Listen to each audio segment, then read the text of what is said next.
Psychology.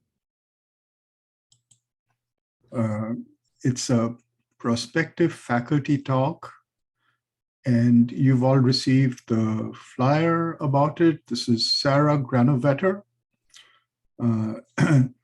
And without further ado, I think I'll just turn it over to her to talk to you.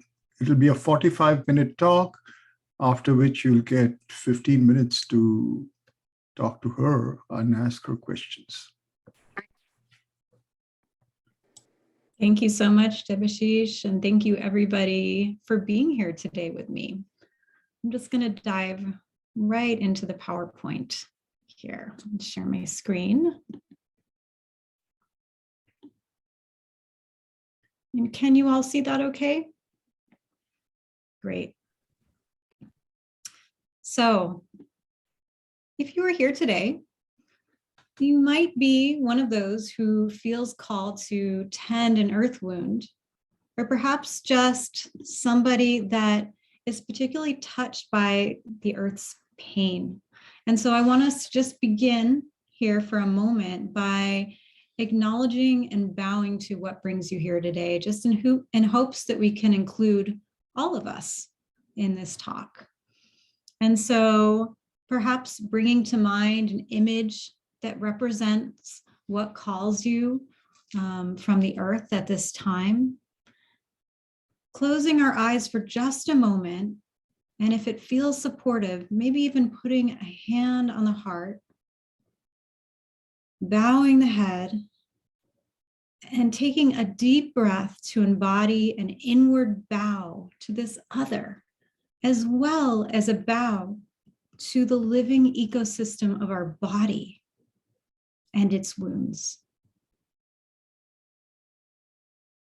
Let's just take one more deep breath here in this bow of acknowledgement.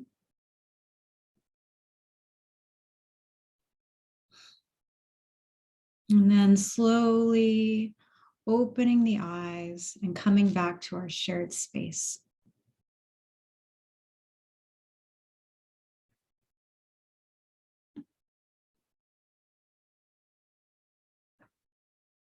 So I'd like to begin by exploring what I mean when I say a wounded activist.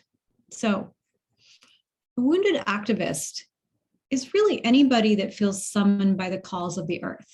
And of course, wounded activism could also apply to social activism, although that's not the topic of this particular lecture.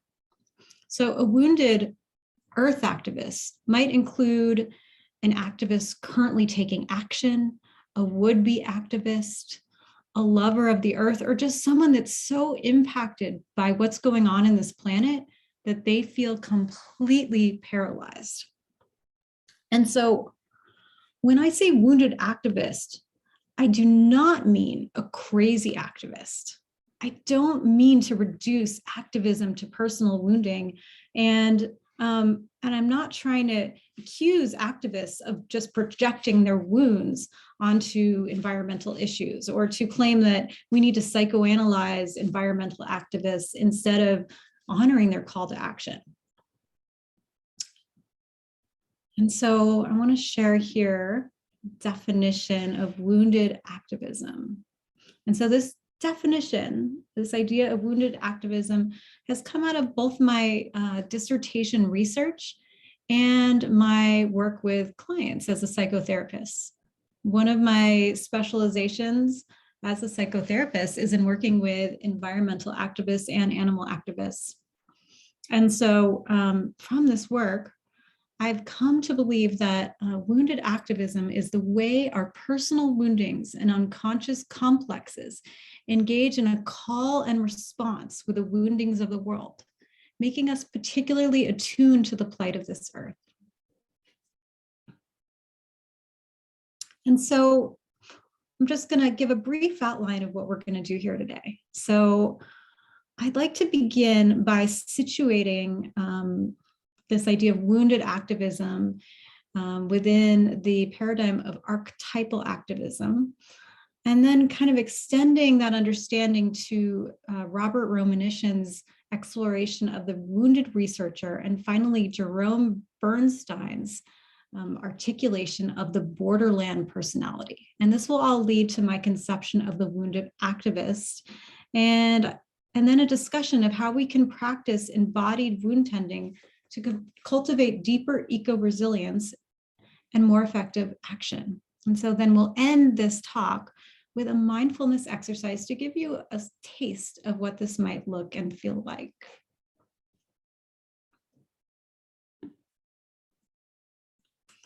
So Stephen Eisenstadt says that if our dreams arise from the world's dream, then we can perhaps glimpse what the world itself desires. And knowing this, we can then act in the world on behalf of the world.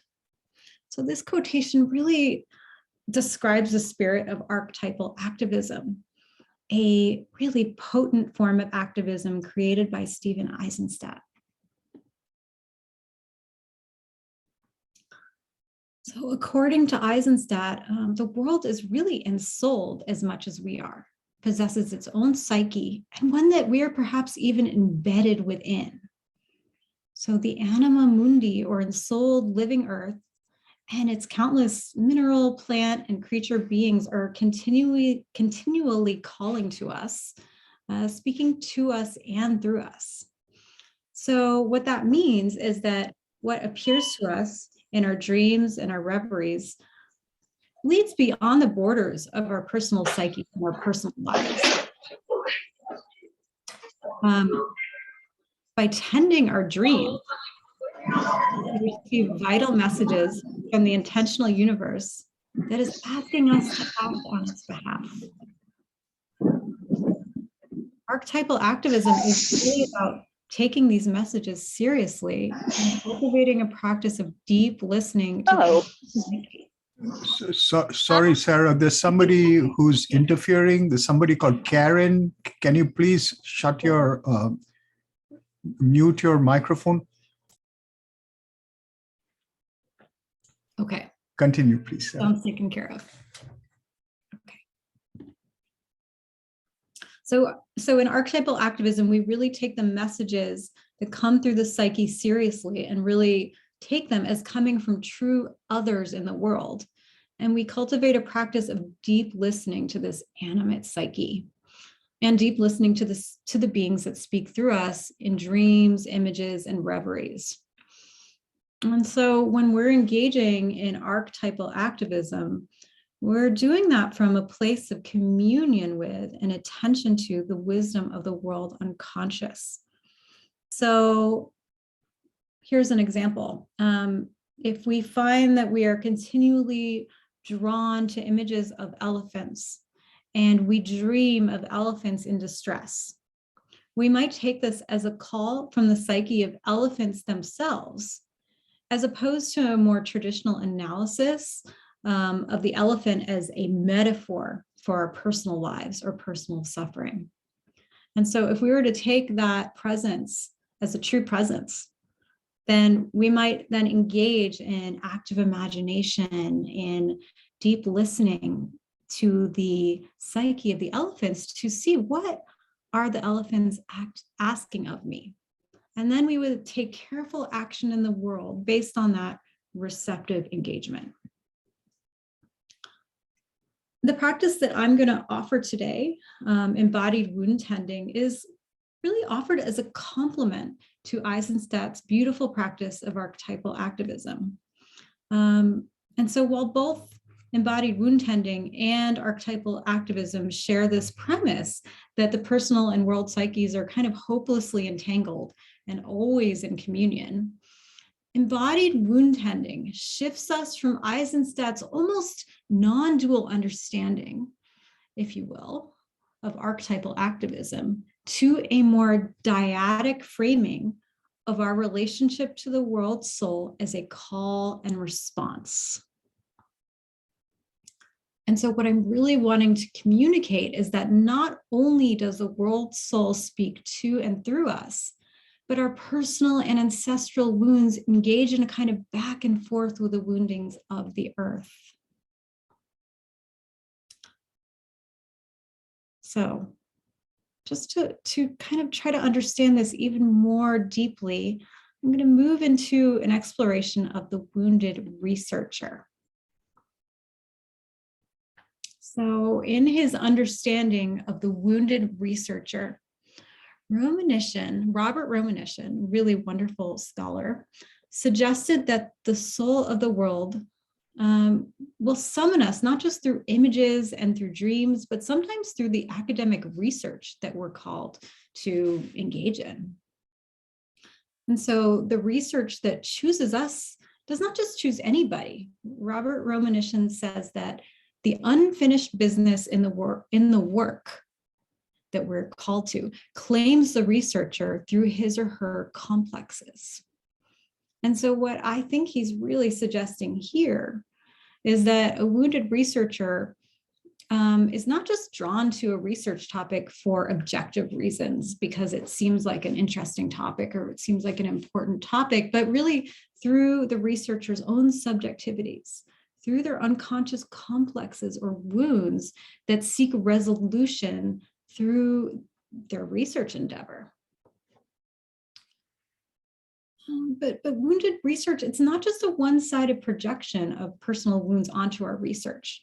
The research seeks resolution of its own unfinished business as much as we seek it.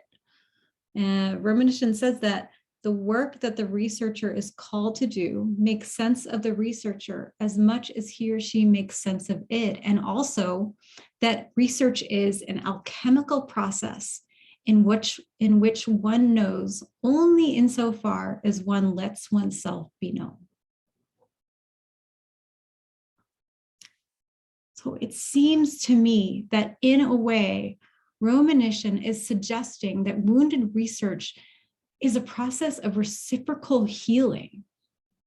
In research, and perhaps in our activism, we're drawn to topics that point us towards personal and world wounds that represent what Christopher Bolas, psychoanalyst, calls the unthought known. And that refers to is that which is within us that is viscerally known, but too painful to think. Choosing and being chosen by an earth wound is in a way a call and response between two wounded lovers echolocating one another across the psyche so they might be reciprocally tended.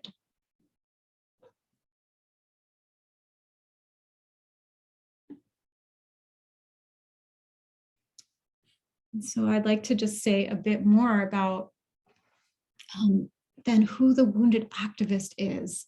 And one term that can really help us deepen our understanding of the wounded activist is the term borderlander. The Jungian analyst Jerome Bernstein created the term borderlander to describe those of us who feel the wounds of non-human nature most acutely. He labeled these humans carriers of personal and collective mourning for the profound assault and wounds to nature wrought predominantly by Western civilization and modern technological society. So Bernstein believed that borderlanders represented a kind of evolution of consciousness and a return to a more inclusive and expansive psyche that hovered in the borderland between the personal and world soul, and that borderlanders are sort of serve as messengers between them. And so in my psychotherapy practice, I found that many of the activists who come to me truly fit Bernstein's definition of a borderlander. And I've also found that sometimes borderlanders become borderlanders because of a traumatic wounding in their life histories. In some cases, I found that this wounding forces them to take leave of their ordinary insulated sense of self and almost lends them a supersensory capacity to perceive and empathize with the wounding of the world. I've also noticed that these individuals wounded or with whether they have a traumatic wounding or not, they possess an innate receptivity to images, feelings, and energies from other humans, from culture, from the world soul. And given their psyche's heightened permeability and sensitivity, they're particularly vulnerable to wounding. So they might experience wounding even if that wounding wasn't of an initially traumatic nature. So I'm going to say a little more about the wound. And what does that mean? What does it mean to have a wound? And in particular, to have a resonant earth wound? So as I'm defining it, a wound is the unfinished business of the psyche. It's a part of us that our actions tend to circle around, seeking resolution. It's a place that is too important to forget, but perhaps too painful to remember. And so, using the language of internal family systems, I sometimes think of the wound as a part, an intentional other within the living ecosystem of our body that's calling for attention. And of course, the wound is an embodied experience and can be traced to a particular location in the body. Our personal wounds are also nodes of connection to the earth body and to all other bodies. And finally, the wound is the root of a deeper inquiry. Once we touch the wound, we find that this root is a mycelial network that connects us to histories, herstories, ancestors, and cultural complexes that have been buried or forgotten and that seek to be remembered and expressed in our longing to heal the world. And so I want to also differentiate how the personal wound is both related to but distinct from the earth wound. So there's an alchemical saying in the Emerald Tablet, as above, so below, which tells us that ecosystemic destruction and the commodification of nature that is playing out macrocosmically is also happening on the microcosm of our personal psyches. According to internal family systems theory, a part or a wounded part is a member of an internal family. But what if this wounded part was not just part of an internal family, but part of an internal ecosystem that is a mirror for the Earth's ecosystem? An internal ecosystem that has been subject to similar types of woundings as those being wrought upon the Earth. So for example, in his 2008 work, The Melting Polar Ice, Robert Romanishin finds the roots of the environmental crisis in the development of a way of seeing that he calls the spectator mind. Quote, a mind which, in splitting itself off from nature, becomes oblivious to what matters. A mind which, in its increasing distance from the world, breaks its erotic bonds with nature. A mind which, in its belief that the best way to know the world is to withdraw from it, freezes its feeling connection with nature. It isn't much of a leap to imagine that the same mind that allows traumas and atrocities to happen across families and societies, and that freezes our connection to the earth, also freezes our connections to each other and ourselves. And so perhaps then a resonant earth wound is a personal wound whose origin, whose cause was ultimately the same as that of an earth wound, and that sympathetically resonates with the wounding of the world through visceral connection and metaphor.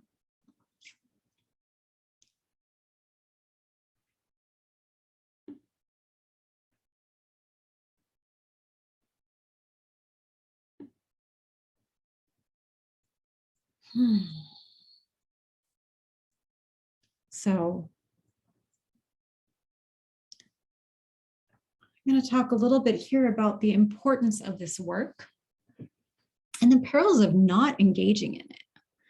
But part of what I'm asking us to do here is to trace backwards from our calling in the world to wind our way towards an untended or undiscovered dimension of a personal wound. And I want to just put in a brief aside that as a climate-aware therapist, the current understanding is that we must normalize climate anxiety and climate grief and kind of reassure clients that they're not crazy, that their feelings have nothing to do with them personally, but are normal and natural responses to the situation at hand. So in a way, it might seem as though I'm kind of going backwards or de-evolving this conversation by responding to this by saying, yes, that is absolutely true. And our response to the environmental crisis may also be inclusive of personal wounding. And my purpose here is not to disavow that anxiety and grief are wise perceptions in this situation, but more to move us towards a radical self-inclusivity that will allow us to have a more three-dimensional response to this situation.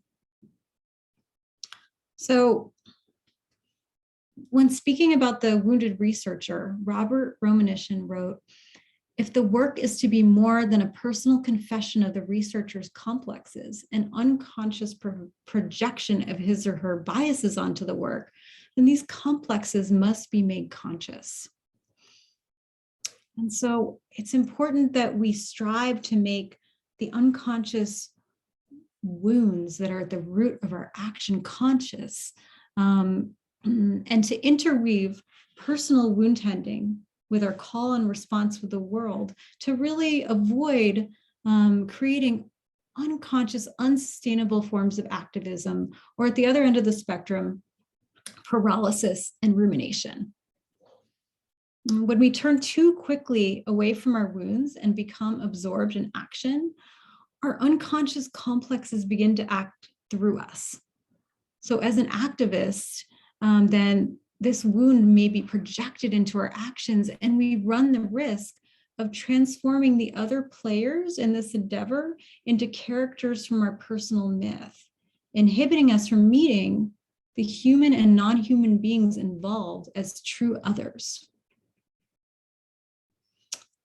In my doctoral research, I found that activists who neglected personal wound tending often became entrenched in one perspective, split situations or other people into categories of bad and good, and became quite consumed by anger, dissociation, or despair. Actions, when we're not self-inclusive in our actions, they can become one-dimensional traumatic repetitions rather than creative, embodied, and relational solutions. On the other hand, when we do not interweave personal wound tending with our attention to earth wounds, the personal wound might paralyze us, halting us from taking action until we've tended the microcosm of the suffering within ourselves. Or the wound might keep us circling around the earth wound in the form of a rumination, searching outwardly for something that's simultaneously seeking attention within us.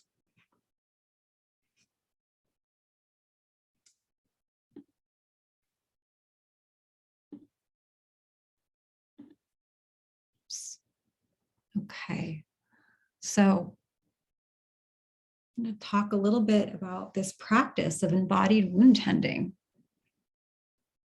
And so when we practice embodied wound tending, we don't know what level of wounding is going to come through. As we come to the root of our wound, we start with our own embodied history, but that embodied history is a history rooted in the cultural complexes of ancestry, society, and the earth. So we don't know which layer of wounding is going to come forth, but we start with the self. Embodied wound tending is about weaving in and out of action and contemplation, but it's different from the popular trope. It's not the same as just taking time for self-care. The practice of embodied wound tending means taking time to ask, how is the metaphor of what I am called to tend on this earth alive in my cells? How is it playing out in my psyche? What part of me is the river choking on oil? Embodied wound tending is about making contact with the who within you that calls out and responds to the wounded earth. It's very important for this practice to be embodied because that spectator mind that Romanisha named, in freezing our connection to the earth, it also freezes our connection to the earth body and to our personal woundings. And to reclaim these wounds, we must begin by reclaiming the body. So, while there's not one routine that has to be followed, here are some of the steps we can take to bring in a practice of embodied wound tending. And we'll go through this together as well after. So we begin by bringing to mind the earth wound that we're called to tend. From there, we can trace the call backwards, noticing what arises in your body when you imagine this wound. Just noting where in your body it lives and what sensations you feel. As you come back out of the earth wound and into your embodied wound, stay with the sensations, releasing any preconceptions about what they might mean. As we stay with the sensations in this location in our body, we're alighting next to the wound with an attitude of a sacred witness, a listener with no agenda. At this point, in the space of emptying out the self and receptivity, we can notice if the wound wants to show us an image of itself. We then have the option to gently dialogue and inquire if the wound is willing, followed by gratitude and release. And I'll just give a brief example of how this looked with a client in my own practice as we engaged in embodied wound tending over time. So I will just call this client Annika. And Annika had a full-time job as an advocate for rivers. She was maddened by toxic dumping and the pollution of rivers and enraged by the corporations that were responsible. She began to notice that during these actions, she was feeling a throbbing pain in her left lower belly. And engaging in the process of embodied wound tending together, and listening into this space in her belly, we began to feel a way in which her womb space had felt polluted throughout her childhood and young adolescence by her father's ways of speaking about women and his perceptions of women, which she found toxic, demeaning, and devaluing. She then related this sense of the inner river and her work as a river activist to this unfolding of what she realized about how her father's attitudes affected her. She realized that she viewed the corporations who polluted the river in a similar way that she viewed those toxic masculine attitudes towards women, and viewed this pollution within as a similar process as the pollution of rivers in the world. And so as we began to acknowledge and tend the womb space, she began to feel a sense of flow and clarity. She felt more creative at her job, and she noticed that the pain diminished. So this is just one example of how wound tending can really be a process of reciprocal healing. So in conclusion, I just want to bring out a few points here just to reiterate them before we go into our practice. Embodied wound tending sees us as part of an ecosystem, and it privileges neither self-reflexive, contemplative non-action, or unconscious action, but it sort of promotes a middle way, a phase of our activist practice of turning inwards. And that effective activism tends to our own wounds with the knowing that those whom we wish to reach also hold their own resonant wounds that perhaps have led them down the path of denial, paralysis, or rumination. And finally, by acknowledging and tending to our wounding, we can become more intimate with and attuned to the ecological issues that we're called to attend. We can better tolerate the work we're called to do in the world because we're not continually called back by the cries of unfinished business within our own psyches.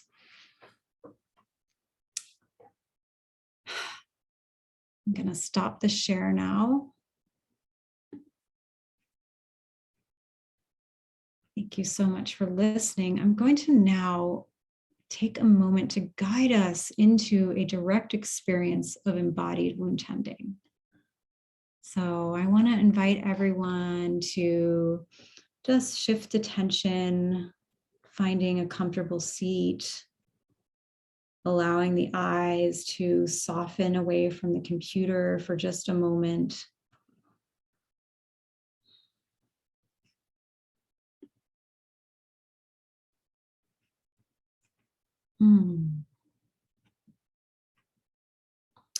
And just taking a few moments to go inside, knowing that if any point in this meditation, anything you come in contact with feels like it's outside of your window of tolerance, you are empowered and requested to step out of the meditation and make contact with what is in your immediate environment. And so, as we invite in a couple of supportive breaths, I want to invite you to follow the river of breath down the throat, letting all the mental ideas drain from the head and allowing your breath to carry you into your lower body, into the heart and belly, giving you the opportunity to occupy your inner space.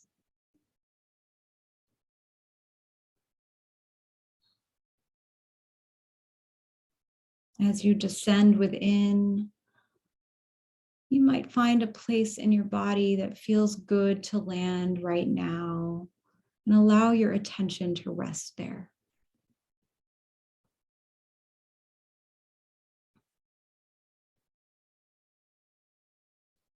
From this place, take a moment to bring to mind the earth wound that most calls you. You might see an image that speaks to you, or you might have a memory of a topic that particularly touches you. Stay with that image for a moment, just acknowledging it and bowing to it on its own terms.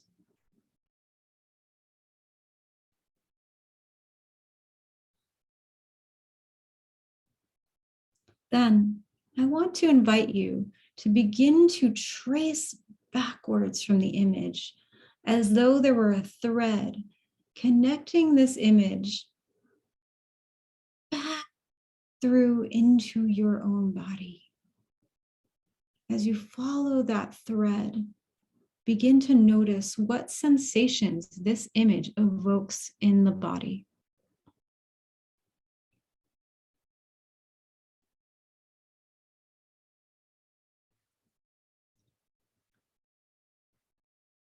And when you locate these sensations, breathe into them, a warm and gentle breath like a soothing balm, a light touch that brings awareness to the difficulty.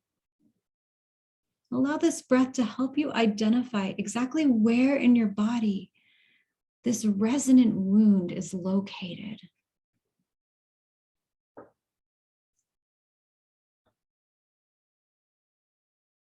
And when you've found where in your body this sensations of the resonant wound is most centered, really center your attention there as though you were crouching down next to the wound, crouching down next to this living being of your embodied ecosystem. And just stay there.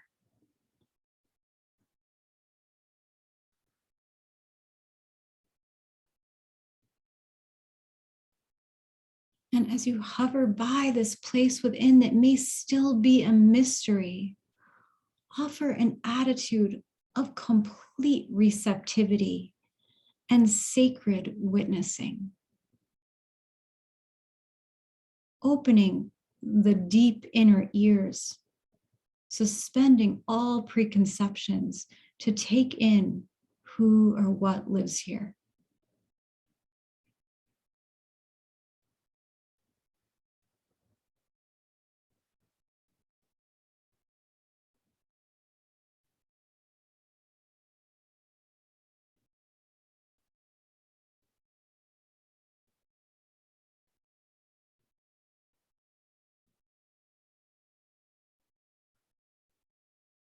As you sit with this place of embodied resonant wounding, just notice how your relationship is with this wound in this moment. How do you feel towards it, and how does it feel towards you?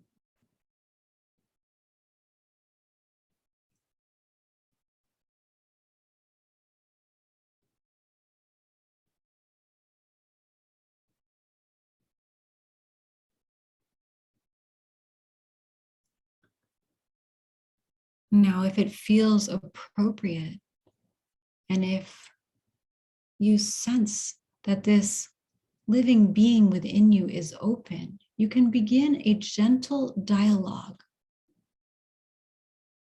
dropping in the questions. Who are you within me that duets with this world wound?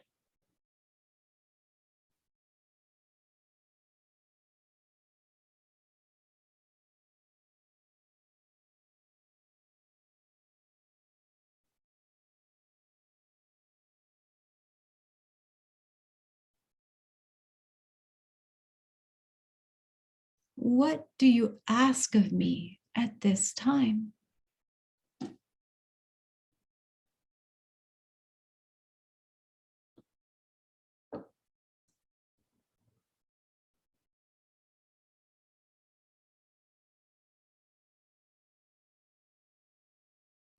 And as you ask these questions, you might begin to perceive an image or the shape of a being hidden in the folds of your body.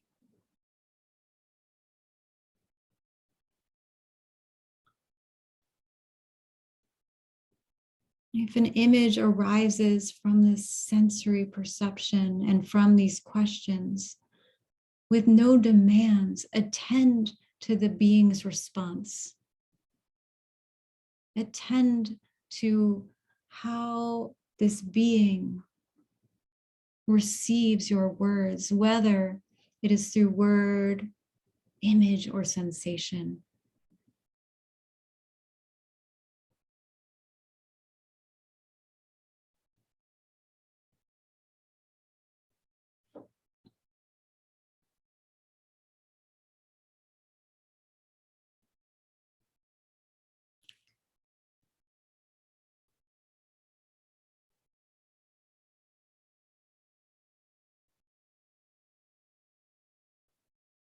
However, this resonant wound being responds.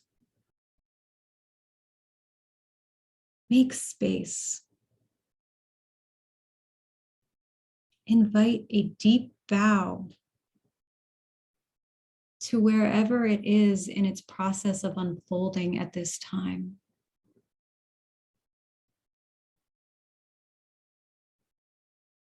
When your exchange with this being feels complete, just let it know, for now we are just touching in. And if it feels true for you, let it know that you will be back to tend it more deeply when the time is ripe. Finding a way to complete, to acknowledge and bow to this being.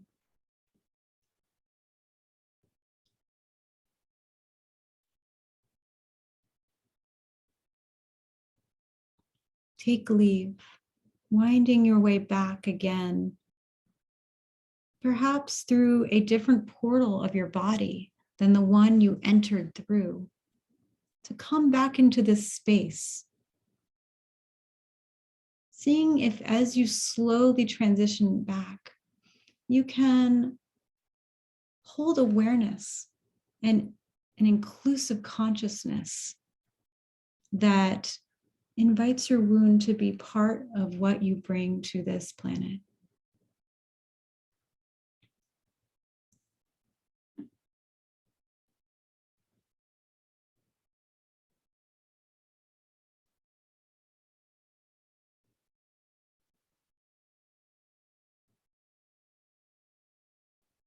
And in your own time, finding your own way, gently, slowly transitioning back into our shared space. Taking the time you need, if you need a few seconds or a minute to process, to jot anything down, to move or embody or take a shape that all the parts of you invite you to take at this time that supports this process of integration. Please take that time now.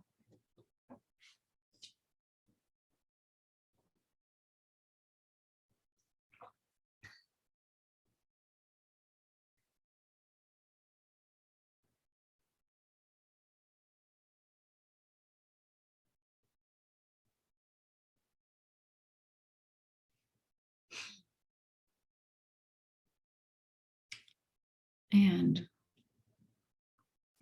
when you are ready, I am ready for any comments or questions or reflections on that process.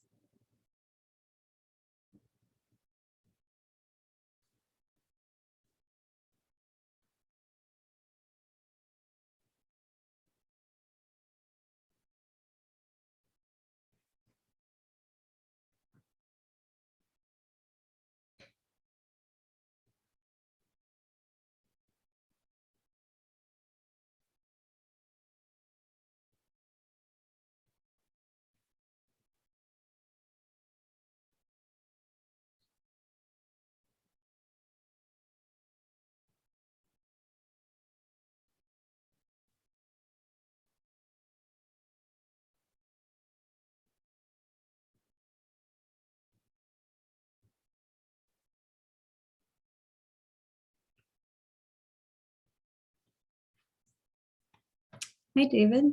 Go ahead. Sarah, thank you. I appreciate the meditation and the talk. Yeah, it's something that came up for me a few minutes ago when you're talking about the emerald tablet and the as above, as below, and the wounded parts being part of our internal ecosystem. And it really what came up for me is internally in the psyche, but also physically, like our internal, like our physical bodies. In that it seems like you're looking at health trends in the way that we're wounding the earth in parallel, on a smaller level where we wound ourselves through in one way is technology by, being on devices all the time, or, disconnecting from nature. So it's almost like, and you mentioned the spectator mind, the best way to know the world is to withdraw from it. It's like, oh, that's in many ways how we treat our bodies as objects. And I just think of my own experiences when I did triathlons as a hobby, and then coaching, but as a sport, it wasn't, in some ways it's embodied because I'm doing stuff with my bodies, but in other ways it was very disembodied because I was looking at my body as a vehicle for performance, like driving a car. So thank you for that. Just some reflections. Thank you. Yeah, I appreciate your reflections, and I think certainly the actual physical harm that comes from treating our bodies like an object, and from the attitude and from the spectator mind that holds our body as an object, as you said, it creates actual harm in the body, and that harm in the body is also read, I think, as an emotional wound, right? Because that harm is it's simultaneously an emotional wound and a physical wound, because it is created through this neglect and this abandonment of the body, which carries the weight of of both psyche and spirit, psyche and soma, which are also inseparable. So thank you for bringing that in. Yeah, JJ. Thank you so much, Sarah. That was really magical and special. The presentation, as well as the journey that we went on afterwards, I learned some new things about myself during that. So thank you. I have a question around the relationship and motivation between pursuing external and internal wounds. Specifically, but you don't have to address just this, specific instance that came into my mind, was around, if one heals the internal wound, does the motivation to heal the external wound decline? But the general question around the relationship between motivations is what I was thinking about. Yeah, thank you. I mean, that's a great question. And I think in some ways an age-old question. I think that I've heard of artists who, didn't want to go to therapy, or didn't want to quit drinking or something because they were afraid that their arts practice would wither. But I think in this, that's what it comes to mind when you say that. I think in this conception of wound tending, there's sort of like there's an inextricable link between the resonant personal wound and the world wound. And I think that while it's not the same as seeing the wounding of the earth simply working its way through us, but it's actually more of a relational practice between personal and world wound. There is a way in which, having had that wound, we can't not see and empathize with the wound in the world. Even if we heal that wound, the capacity for empathy that wound created in us doesn't dissolve with the healing of the wound. If anything, it makes us perhaps, I think, releases great stores of energy to then offer that healing outward. And certainly in the activists that I've worked with, that healing does not in any way change their practice. Of anything, it gives them more energy and more effective and more creative engagement in activism. Thank you for that. Hannah, hi. Hi, let me turn my video on. Okay. There we go. Oh, there we go. Hi, everybody. So I'm not sure how much of this is directly related to your presentation, and I'm kind of branching off to this because I was excited to see that you were in the running for core faculty. So, and just to be completely transparent, I know you in various contexts, as I'm sure other people do here, as an instructor, facilitator, and colleague in the Writing Center. So I'm a little nervous because I want to play devil's advocate. Is that all right? Go for it. Okay. So during your presentation, I saw a lot of familiar names and theories that I've encountered through my coursework at CIIS and specifically in EWP. So I'm curious, what is it that you're offering to the department that we don't already have represented? And that could be you can answer that in any way, either related to your identity or positionality or your education and experience. But I didn't know if that was on anyone else's mind. So I felt I had to ask the question. So, yeah. Thanks, Hannah.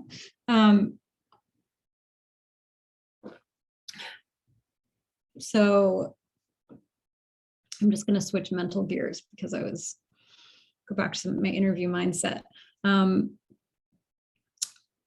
So yeah, so there certainly are a lot of, I think that some of the work that I do does build off some of the work that has been presented and that has been offered in this department.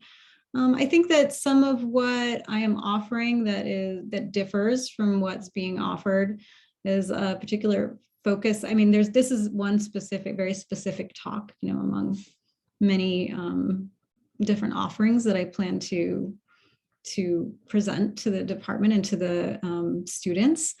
But I think that particularly in this talk, there's an emphasis on kind of winding our way back to towards the personal, towards working with trauma, towards working even analytically, psychoanalytically through an object relations lens that weaves through some of the more transpersonal understandings that are kind of represented in this department, and also integrating that with a Jungian understanding. This particular presentation is, one that honors, like I both see myself as really resonant with and situated in this department, and wanting to kind of honor the ancestors of the work that I am doing. And also wanting to bring sort of really precise awareness to the lens of trauma theory, to the lens of, and even bringing in, another group of people that you might see in other offerings that I bring in are post-structuralist philosophers, continental philosophers, existentialists.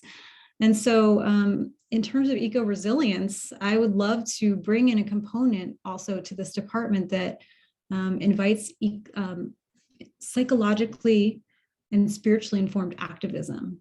I'd love to bring in coursework that both kind of does these types of explorations and then ask students to come up with creative actions they can do that stem from sort of depth-oriented insight. I'm also going to offer courses on shadow work. I'm going to offer courses on depth imagery. And I would love to offer courses that kind of weave my understanding of Zen Buddhism into my understanding of eco-psychology and eco-resilience. So I'll just stop right there because I don't want to take up all the time, but I hope that begins to answer your question, Hannah. And I don't know if you want to be more devil's advocate, but feel free if you want to. I want to be mindful of time too, and not, overshare. So I'm good. Thank you. Okay, thanks. Scott. Yeah, thank you, Sarah. It's a nice introduction to you to have listened to this lecture, so I really appreciate that. And a lot of what you said resonates with me personally.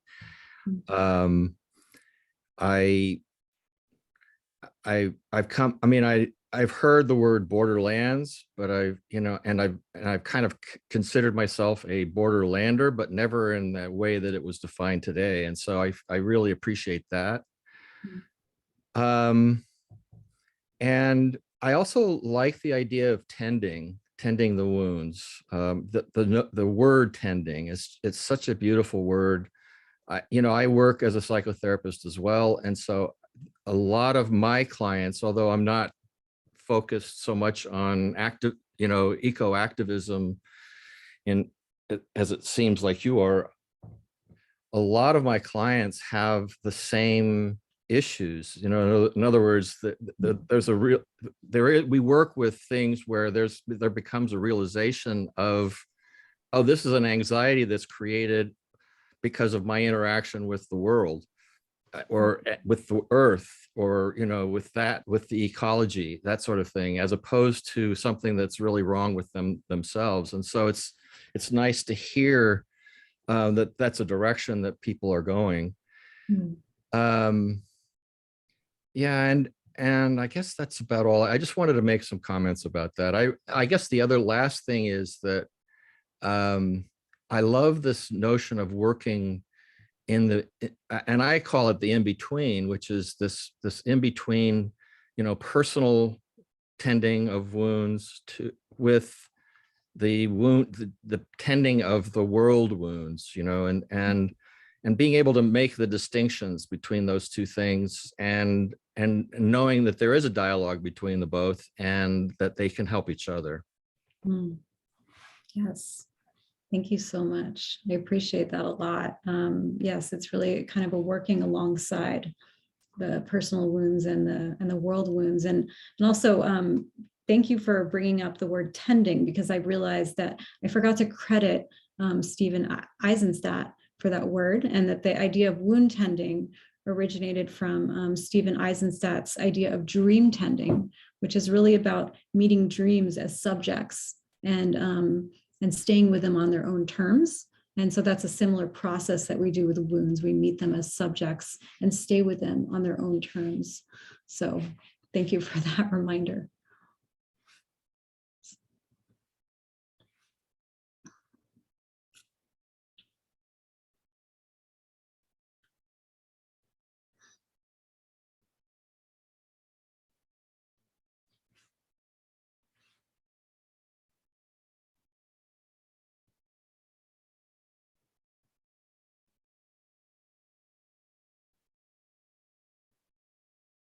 Hannah, if you wanted to follow up with anything.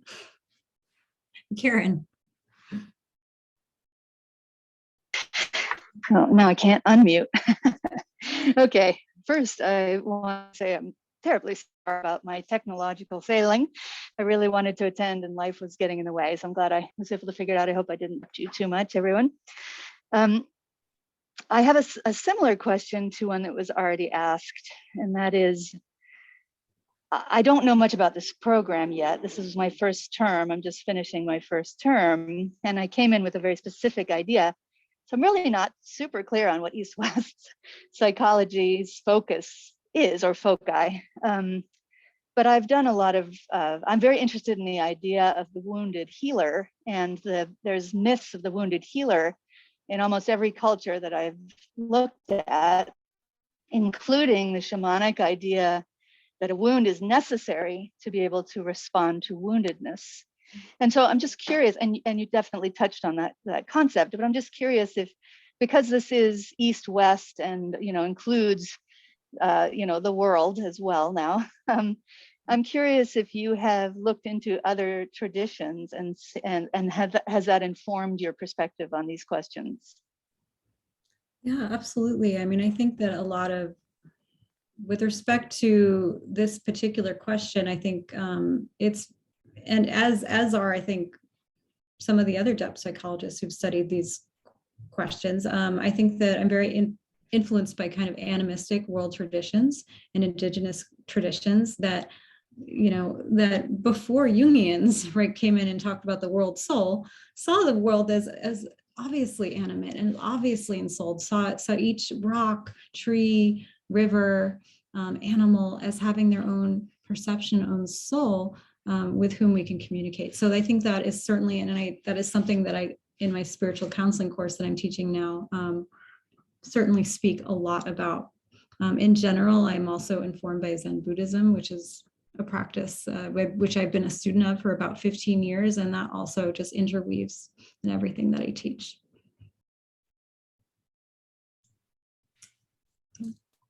Hope that, does that answer your question, Karen? That's once again having trouble unmuting now. Yes, thank you so much, Sarah. Okay, welcome. Thank you. Hannah. Okay, very good. I think we'll have to close here. No problem. Yeah, thank you. Thank you, everybody. I think we'll close over here, and I think the faculty will remain behind. The rest of you can leave, and Sara, we might call you or connect with you. We'll be consulting with each other for some time. Okay, so I'll leave the meeting as Yeah. well. Okay, Thank you. great. Thank you so much, everybody. Thank you, Sara. Thank you, everybody. And Thank you. please also send us any other feedback on the presentation that you have. I think a feedback form was sent. So was already sent. Sorry. yeah, you can use that, or you can send your feedback just however you want to. Thank you. Thanks, Sarah. Thank you, Sara.